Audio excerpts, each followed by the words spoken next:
He fell asleep in New Jersey before the bombs hit the ground. Broadcasting from a bomb shelter, he is the nuclear clown. You know what movie I love? You're gonna laugh. Flash Gordon. I absolutely adored Flash Gordon, and I'm gonna tell you why.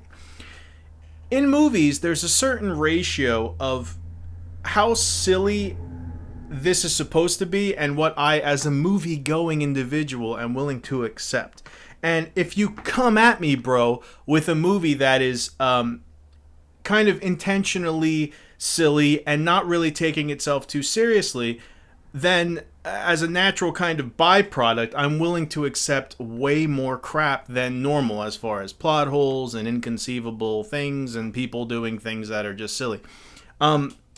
And this ties in with Marvel's newest movie thing, Guardians of the Galaxy. Now, while not on par as far as utter over-the-top goofiness as Flash Gordon, it really reminds me of that, in that Guardians of the Galaxy is extremely fun. It's just a really fun movie, and you can sit there and watch it, and sure, there are some things in it that I will get into later that are a bit, silly, far-fetched, and just kind of goofy. But at the same time, if the movie's not taking itself too seriously, I am going to react by letting a lot more slide than I would if the film was taking itself way, way, way too crazy serious. Like the Batman movies. So, my spoiler-free review of Guardians of the Galaxy is as thus. I liked it. I liked it a lot. I liked it a lot more than I should have. Why did I say that? I didn't mean that. I liked it a lot more than I thought I was going to, I should say. And a funny story about Guardians of the Galaxy. The very first time I ever heard about this movie, I can recall the conversation vividly in my head. The person said, "Dave, are you going to go see Guardians of the Galaxy?" And I said, "Of course not. What is that?" And then they said, "It's a superhero movie." And I said, "I don't know anything about that. Tell me about it." And they said, "Okay, well, it's got, Rocket Raccoon in it." And I went, "Stop. Go back one." And he said, "Rocket Raccoon." And I said, "Listen to what you just said."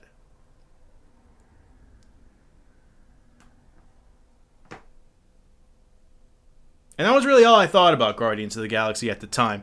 But after hearing so many good things about it, after it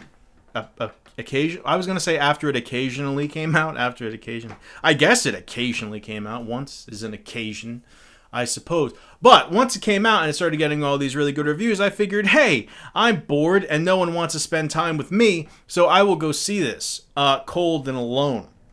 So I did. And I'm glad I did, because it was quite fun. So yeah, I would totally recommend seeing it. I like Guardians of the Galaxy quite a bit. As someone who's not familiar at all with any of these characters as far as comic books and stuff, I know, I'm into comic books kind of sort of here or there. But Guardians of the Galaxy, I've never ever read any of that stuff. And you don't really have to. You can go into this movie like I did, not knowing Jack Daniels about any of these people or characters. And you're not going to really be too lost as far as that goes. It's a very accessible movie, and I think that's important when you're dealing with something like comic books that has a crazy fan base into all the little details and stuff. You have to try to, I guess, appease them, which is a task in itself, and you have to also make the movie acceptable enough where an average dummy can go and see it and not sit there lost half the time.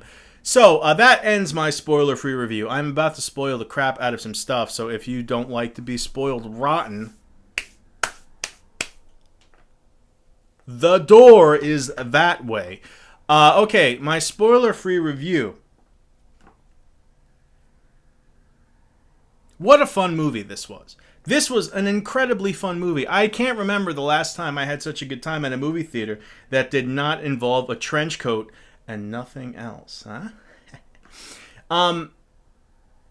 One of the biggest, I don't even want to say criticisms, but one thing that's kind of jarring at first I guess I'll get the bad stuff out of the way. The I don't even bad stuff is kind of harsh, but the stuff that kind of I didn't really like so much. The movie starts and you are just immediately balls deep in this intergalactic kind of story. This is sign language for story, if for the deaf. For the deaf. I am a master of the sign. So the movie kind of starts, and after the first little introductory scene, where the little boy is abducted by the council are aliens, it's kind of like, you know, they show the bad guy or whatnot, and then he's just, there's a voiceover in the back, and it's like, as per the Stellar Galactic Treaty of 1975, I and my people are at war with the insert planet here, and this, that, and the other thing. And then it's like, and, you know, you are a daughter of so-and-so, and She-Ra comes in and is like, I am a cousin of what's-his-name, and you, as opposed to the Treaty of 1412, and Abraham Lincoln came down to the Gentiles and said, this is good. It's kind of overwhelming, as far as everything kind of thrown at you in the first kind of bit. But they do really well in throwing you in the middle of all this kind of, I don't want to say political stuff, because it's kind of not, but a lot of characters, a lot of people, a lot of places, a lot of stuff generally going on in this movie, and they waste no time throwing you right into the Shark Week of it, but they do a really, really fine job of, as the movie's going on, kind of hammering home everything, and you don't get confused once they start kind of explaining everything, and relatively soon, because of, I think, really good storytelling, you're on board, and you're like, okay, I get what's going on. At first, it's a little jarring, though.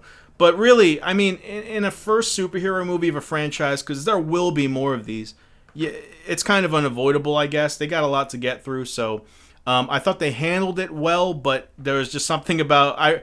when it first started, I was like, I don't get it. I don't know, who's that? What's this again? But really, once the movie starts kind of going along, everyone falls into place, and they don't leave you hanging. You know, they introduce a lot of stuff, but they follow through, and you're not lost through it, which I think is good, because this head might be big, but there ain't much in it, so you got to keep it simple for me, and I think they did a good job of that. But it was a little, at first, I'm saying, it was a little bit jarring. A specific part, it's not even really a criticism, but it is really funny. When they abduct this little kid, like in the first 5 minutes of the movie, the council of aliens come and abduct him. It's so funny because he runs outside of a hospital, and then it's like, boom, UFO, right over his head. It is so close to him. It looks like, and then they like zap him and beam him aboard, which is kind of preposterous because they were so in his face, like directly over him. Somebody in the ship could have just reached down and grabbed him by the scruff of his neck like a kitty and just snatched him, like just human napped him, Terran napped him right there. It was just so funny. I just thought it was weird that the thing was right over his head. He could have jumped up and slapped the ship. It just looked so close. Anyway, I laughed when that. I thought that was really funny in this movie, and I don't think it was supposed to be, but I cracked up. Another thing, if I have a complaint, and these are all very, very minuscule. I'm just a nitpicky shit. Is the thing. The bad guy. The bad guy is very much, I'm bad for the sake of being bad. And there's not really much to him. He's just a bad guy. He's just there to be bad. Born to be bad. And he's a blue guy. He's got some black shit on his face and a hood. It's very much like Star Wars The Old Republic generic Sith bad guy. And I think they could have done better with that. I've never heard of this guy before. He's probably in the comics. I don't know. But his name is also Ronan. Ronan, not like Ronin, like samurai guys. But Ronan, you can't do better than that. You know, that's kind of kind of silly. I don't know. I think it was just very generic. And as a character, he's just bad. He's just a bad guy, and there's nothing really going on with him that I can see. Oh, I'm fighting for my people, blah, blah, blah, I'm bad. All right, man, whatever you say. But again, why am I doing this? I don't know. It works with one. You can go, but you can't do this, because then you're just pinching. You're just pinching your mouth, and nobody needs that. So, yeah, he's just sort of there, just a bad guy for the sake of being a bad guy. But again, because this is the first movie in a franchise, and they have a lot of characters to introduce, they have a lot to go through. All right, you can afford to kind of skimp on the villain, kind of like Batman Begins. I loved the first Batman. Batman Begins, I thought was really, really good. I liked it a lot. They had a lot to cover, and they were doing a lot of stuff a little differently, so they couldn't really go all out with the bad guys. You know, they did a good job setting them up and all that, but at the end of the day, you know, there's only so much time in a movie. And Guardians of the Galaxy, I was so pleased. It's like 2 hours, pretty much on the dot. I think it's like 2 hours and 1 minute, and I was so happy, because in this age of like 2 hour 40 minute, 2 hour 30 minute Lord of the Rings 3 hour nonsense, like it doesn't need to be that long. And Guardians of the Galaxy did a tremendous amount of shit in a perfectly reasonable amount of time. And this movie, with all the stuff crammed into it, had every single right to be 2.5 hours. You know, there's a lot going down in this. And I think they handled it really well. It didn't feel rushed. It didn't feel too long. It was just good. It was just good all around. So I get that they can't go all out with the bad guy, but it would have been nice if he was a little less, you know, sci-fi original movie generic, I think. But, you know, all in all, pretty small complaint. One thing that I thought was kind of funny is I was sitting there watching this movie, and they start talking about well, they say Thanos. I like Thanos. The first time, that's why I went just then. Also, I'm an idiot. But I always thought it was Thanos. I think Thanos sounds way more badass than Thanos, but I guess Thanos sounds kind of, you know, so Thanos, hey Thanos, back up the truck, we're going coon hunting, sort of thing like that. And we all know that Thanos has not gone raccoon hunting in a while. But I guess Rocket Raccoon, Thanos, Raccoon, coon hunting, Thanos, it's sequel material. That's all I'm saying.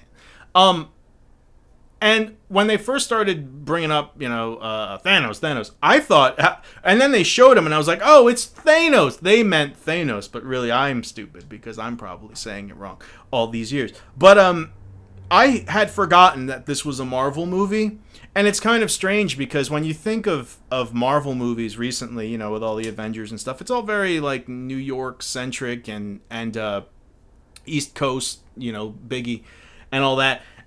You just think of like cities and superhero type stuff, and the whole space movie, it's sort of new ground for Marvel, and I really think it's very refreshing, and I think that they need that, because to be honest, all these superhero movies and stuff, it's kind of fucking boring. I just, you know, every time it's like a Dave Ant-Man movie, just, you know, whatever, just The Man Called Nova, the motion picture. All right, sure, whatever you say. Moondragon, the Moondragon trilogy. I don't care, whatever.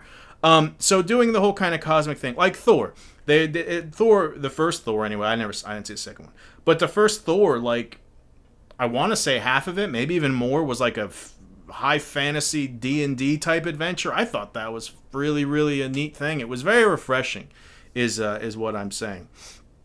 To kind of switch things up from the typical Marvel, you know, city, New York type movie. So doing a whole kind of space dealy, I really did forget this was a comic book or a Marvel movie until they actually showed Thanos. You say tomato, I say Thanos. And yeah, so then when they showed him, I was like, right, this is a comic book movie. I forgot all about that. And the Infinity Gem thing is in this, which I thought was pretty cool, that they're doing that. I remember when the Infinity Gauntlet came out. Gauntlet. When the Infinity Gauntlet was found in Hoboken, New Jersey. The Infinity Gauntlet thing that they had, I was like, I forgot, 6 issues or something. I have them all. They're in my closet collecting dust, and they're worth nothing. My God. comic books are worth nothing. I remember when I was a kid, and they had the whole like Jim Lee, in the '90s and stuff. Rob Layfield, Lafielde, whatever you say, and all that stuff, and Image Comics and Spawn and all that good stuff. And comics were just crazy huge. And I remember I was like, Spawn #1, mine.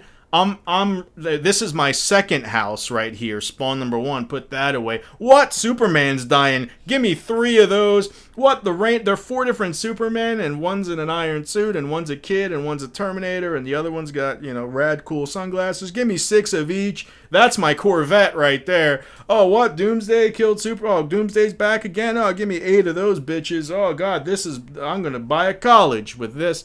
And they're worth $5. 5.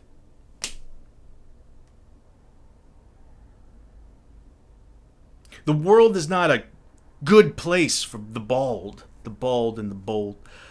So anyway, the Infinity Gauntlet was a big kind of Marvel Universe deal where Thanos found this glove, and it had it was autographed by Kirby Puckett, and it had gems in it, and it was kind of like Mandarin's rings. Like one gem did a whole bunch of stuff, and he had collected all 5. And they had a big 6-issue thing where he blows up half of the Marvel Universe, and of course it's undone by the end because comics. And then they did the Infinity War after that, which was shitty, and I have that, and it's like there's doppelgangers of everybody running around, and at the time I was like, oh my God, it's Spider-Man with 6 arms, and it was stupid. Right, so the whole kind of, at times you almost have to I had to remind myself that this is actually a comic movie because it was such a good space movie. It was just such a good science fiction movie. And I enjoyed it a whole heck of a lot. One thing that I find really important about team-centric comic book movies that I don't think they pull off in a lot of them. I think that everybody on a team needs kind of their moment in the film where that shit would have went real if shit would have went real. Shit would have got... Well, because you say got like, oh, shit just got real, so shit can go real. So it went real. Chicken went real? Do you have any chicken? Guardians of the Galaxy did a good job of kind of spotlighting each character in the movie and making their presence in the film kind of invaluable. There's a moment in the film where each individual guy kind of does their thing, and if they weren't there, it would have been very, very bad. And I like that. Everybody was given just enough spotlight, and nobody kind of dominated the movie, which is really hard to do. And there are a good amount of people in this team. And yeah, it was just really, really well done. From top to bottom, if I had to summarize Guardians of the Galaxy, if I had to summon Guardians of Puberty, it was just really solid. The whole thing, from top to bottom, I enjoyed it quite a bit. I enjoyed joy quite a bit. Quite happy, joy. It. Quite a bit. Okay, another silly part.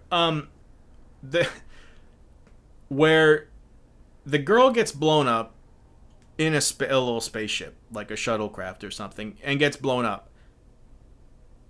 And she's floating in... it's not in space. It's like in the atmosphere or something. So she's floating around in the atmosphere, and she's like... No scratches, no nothing. Just beautiful, like...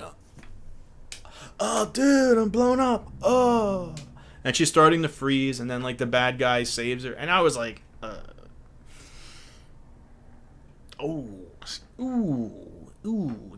that's not right. That's not right at all. Not a scratch on it. She's not even dirty. She's just in a little ship that got blown up. She's cool though. And then the girl who blew her up is like, she'll freeze. I don't really need to investigate this further. Let's just consider her dead. We good? I'm out of here. And she turns around to go watch Futurama or something. And I thought that part was really silly. But again, it's about levels. It's about mood. If, the movie doesn't take itself too tremendously seriously, so I won't either. I mean, yeah, it was a goofy part, but I'm not going to dwell on it because, it's not set in that super realistic tone. It's a movie. It's fun. It's fun. So I can gloss over some stuff. Some stuff indeed. Now, one thing that kind of bothers me, and it's about the team in general, and this is purely a me thing. Okay, it's not you.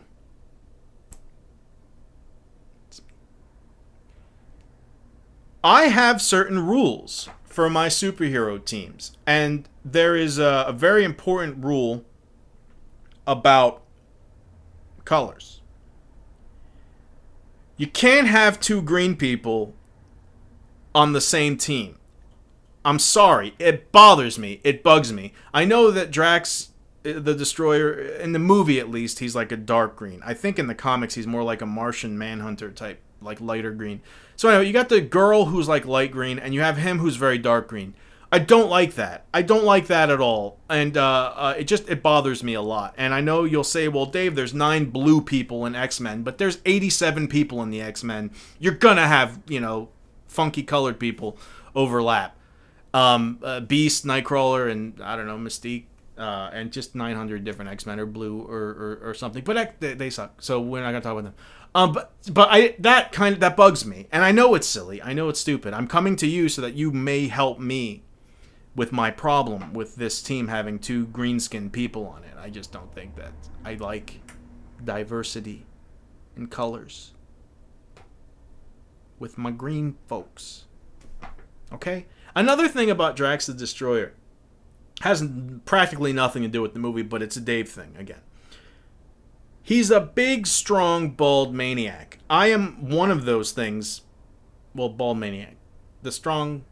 Well, I'm big, but like in not a big way, like a kind of way. So I'm most of those things, but not the good one that you'd like, I guess. But he's a big, ripped up, crazy maniac, right?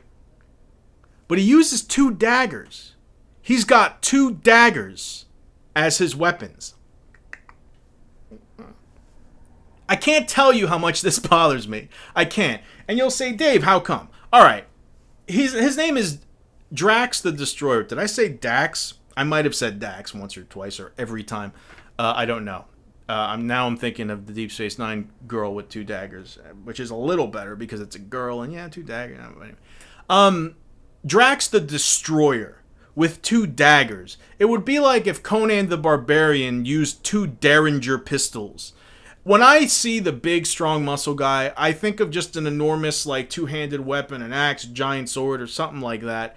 And even if you're going to do the whole 2-handed thing, like Kratos from God of War, he's got, the two, what are they, swords or axes or whatever you kids are into these days. But they're big. They're, like, big and clunky and brutal looking, and they're a little short, but they're, they're girthy, I guess. But daggers, when I think of, like, 2 daggers, I think of, like, Dungeons and Dragons, rogues, like, quick, agile weapons. Not, Drax the Destroyer with his 2 daggers. Like, he may as well have used, like, a whip or something. It just seemed, it's girly, all right? Okay? I'm just going to say it. It's girly.